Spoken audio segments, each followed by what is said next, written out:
Hi అందరికీ నమస్కారం.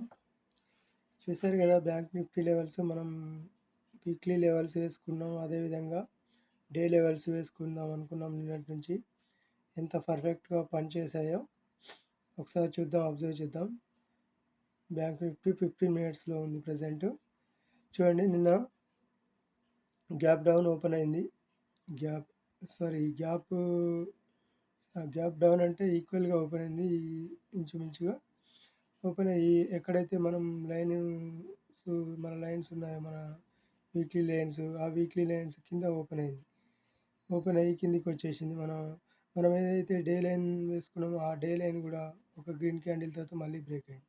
ఆ బ్రేక్ అయిన తర్వాత మనం ఎలాగైతే నిఫ్టీలో అనుకున్నామో ఈ బ్లాక్ లైన్ బ్రేక్ అయితే మళ్ళీ కిందికి వస్తుందని ఎగ్జాక్ట్గా అక్కడ కిందికి వచ్చేసింది. ఇక్కడ ప్రైస్ యాక్షన్ ప్రకారం ఏమైందంటే పియర్సింగ్ క్యాండిల్ పడింది. పియర్సింగ్ అంటే ఒక రెడ్ క్యాండిల్ని 50% అబోవ్ మళ్ళీ గ్రీన్ క్యాండిల్ బ్రేక్ చేసి దాన్ని పియర్సింగ్ క్యాండిల్ అంటారు.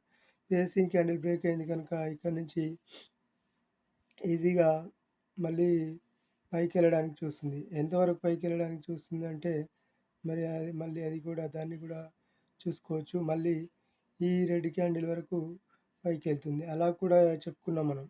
ఒకవేళ ఈ లైన్ బ్రేక్ చేస్తే ఇక్కడి వరకు వస్తుందని, ఇక్కడ నుంచి మళ్ళీ ప్రైస్ యాక్షన్ ప్రకారం మళ్ళీ ఇక్కడి వరకు వెళ్తుందని చెప్పుకున్నాం. మళ్ళీ ఇది ఫస్ట్ రెసిస్టెంట్ అవుతుందని, ఇది సెకండ్ రెసిస్టెంట్ అవుతుందని, ఈ డైరెక్ట్ మనకి ఏదైతే పివట్ లైన్ ఉందో ఇది సెకండ్ లైన్ అవుతుందని, సెకండ్ రెసిస్టెంట్ అవుతుందని నిఫ్టీలో చెప్పుకున్నాం. కానీ దీంట్లో మనం ఏదైతే రెసిస్టెంట్ అనుకున్న లైన్, ఆ రెసిస్టెంట్ లైన్ బ్రేక్ అయ్యి మళ్ళీ ఇది ఇంకో సపోర్ట్ లైన్ తీసుకుంది. మళ్ళీ రెసిస్టెంట్ లైన్ని బ్రేక్ చేస్తే మళ్ళీ ఇక్కడికి వెళ్తుందని చెప్పుకున్నాం. అదేవిధంగా ఉండబోతుందని మళ్ళీ అనుకుంటున్నాను ఫ్రైడే. ఇది ఫ్రెండ్స్, నిఫ్టీలో ఆ విధంగా ఉంటే బ్యాంక్ నిఫ్టీలో మొత్తం మన లెవెల్స్ పర్ఫెక్ట్గా వర్కౌట్ అవుతున్నాయి. ఒకసారి అబ్జర్వ్ చేయండి, లైక్ చేయండి, ప్లీజ్ సబ్స్క్రైబ్ చేయండి.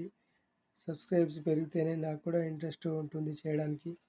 Okay, thank you friends.